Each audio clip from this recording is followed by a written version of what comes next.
Hello everybody and welcome to Rover Project. Right, what I'm going to do is I've just took the cover off up here, so I'm going to give all this a good clean and get rid of all this mucky stuff.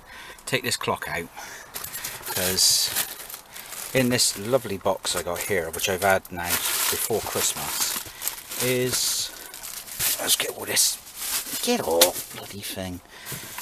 Let me see if I can get it out of a minute. Unravel it for you. Let's get the boxes out of the way. Get out of the way, box.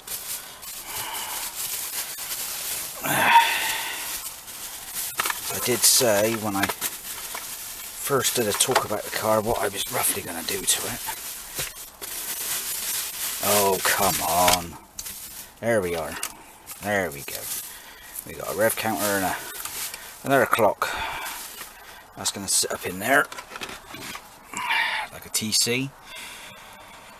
The annoying thing is I had one of these years ago out of a TC I broke up, and I sold it on eBay, and you end up buying it all again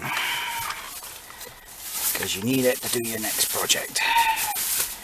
Well, that's that. So let's get that out of the way a minute. Put that on the back seat. Oh my god, get out of the way.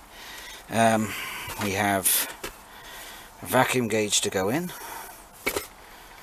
We have this cluster to go in, which it did not cost me, if I can show you properly, it did not cost me £2.25p. It actually cost me a stupid amount of flipping money on eBay, just because I wanted that to look the period of the time. In fact, I actually do have another one of these. I actually just have a single one. I was going to put an oil pressure gauge in, which I was just about to do today, and started farting around with it. Took the oil switch off by the oil pump, and all the connectors I had. Oh shit!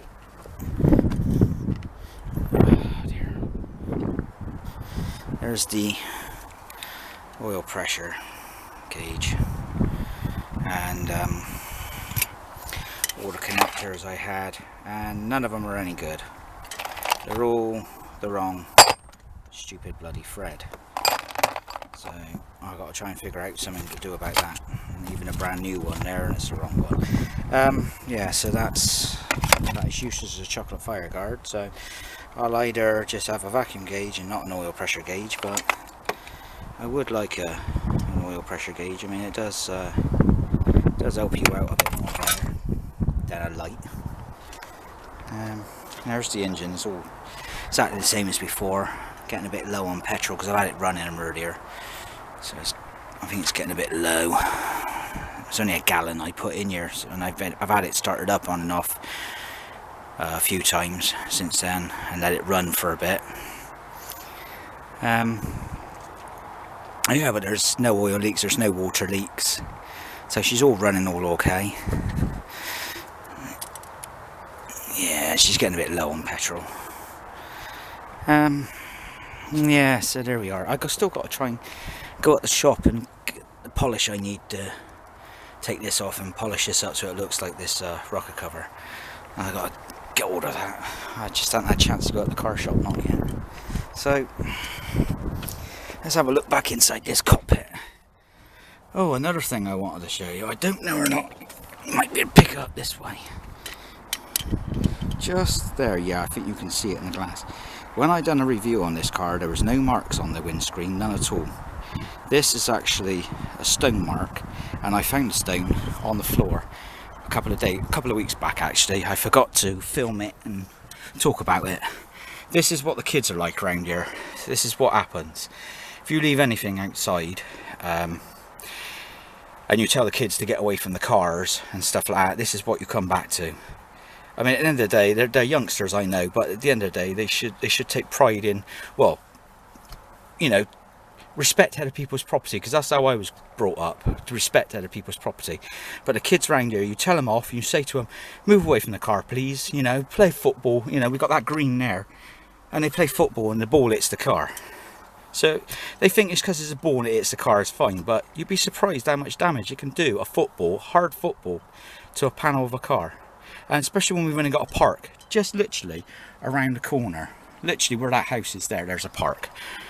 And this is what I got to put up with all the time. This is why I got cameras on my house, everything, and to film everybody, to make sure nothing happens outside the house. I mean, it's getting to be a joke now. You've got to put cameras outside your house to film your property to make sure it's all safe. Anyway, so I'm going to give this a good clean up. Give this a really good clean. I got some bit of leather cleaner, really. That's all I could find for the minute. So I could just give it a clean up with that, and we'll take the clock out and we'll try the other clock, see if that one works. The rev counter, I'll have to look online to see how that wires up. I think it just wires up to the coil and the distributor. I'm not sure. I'll have to look up on that on the rev counter. Vacuum gauge is quite easy to wire up. That's quite simple. So yeah, it's just a case of mocking everything and seeing where everything will fit in the car or not. Anyway, I'll come back to you in a short while. Okay everyone, it's been a bit of a couple of hours really farting around. Alright, I got my vacuum pipe sorted, the rev counter and everything I've still got to wire up. I've still got to look into that. The same with the oil pressure gauge. I mean, I've still got to find another piece to go under the engine yet for this. So at the moment I should just wire it all up for the lights, and when I got time I'll crack on and get flipping the rest of it done, because I'm not using the car for the moment, so it's not no hardship at the moment. But I'll just wire up all the lights so that all that works. Like I said, I managed to get the vacuum pipe through to connect up the vacuum gauge. I also had to make up a bracket as well for this, because I thought when you took the clock out I thought it would sit on there, but it doesn't. I've had to make up my own brackets. So, and the bits of pipe for the fucking vacuum gauge and stuff like that. So yeah, it's a few more hours yet farting around by the looks of it. I don't know if I get it done today. If not, I'll finish it off tomorrow. So I'll just crack on, keep cracking on until it's done. Anyway, I'll keep you updated and see how we get on. Ta-da for now. Hello again everybody. Oh, it's been a long day today getting this sorted out. Right, so there we are, we're in. There's the other gauges there. I don't know if my lens is dirty or not. I'll give it a wipe off a minute. Yeah, so there we are. There's our gauges in.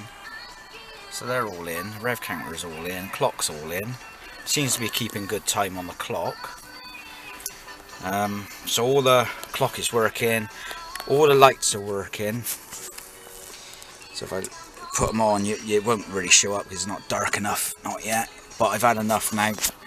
So it's just the rev counter needs wiring up. The vacuum gauge needs wiring up. The oil pressure gauge needs wiring up. So yeah, at the moment I've had enough, so I'm calling it a day.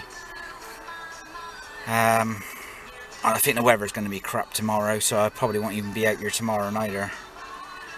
So I don't know when I should be finishing that off. So there we are. I've got it roughly how I want it, and I still got to mend this bloody sun visor. This is really getting on my freaking tits. What it does is keep falling down all the time. Anyway, there we are. So that's that in.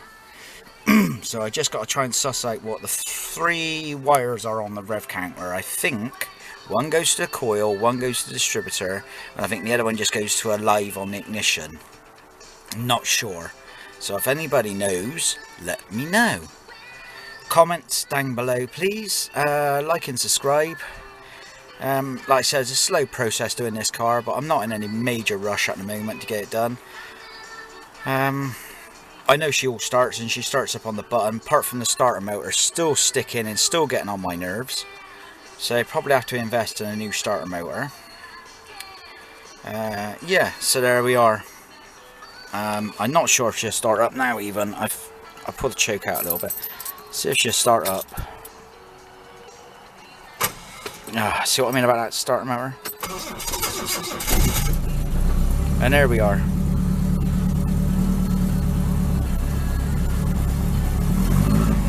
I I still got to tune it up yet properly. I haven't done the points properly yet because I've only done them by eye, so I need feeder gauges put in there. I'll do all that once I get the vacuum gauge all connected up and stuff like that. So, and she's probably still running a bit rich. I have mucked around with the mixture a little bit, but she sounds alright, but exhaust is totally shot. I do need an exhaust, so if anybody can help on that would be good, because it is absolutely knackered. The exhaust is completely had it. The downpipe's fine, that's a new one, but all the boxes are completely shot. In the back box is well, there you go, that sun visor's just fell down again. Yeah, because the back box is completely gone. There ain't no back box, it's totally fell off. So if anybody can help on that would be good. There is other bits and pieces, but we'll just do a little bit at a time, and I can tell you then what other bits I need. If somebody can help out would be good. Lovely jobbly if they can. Right, well, I'm going to go on in now because it's getting late.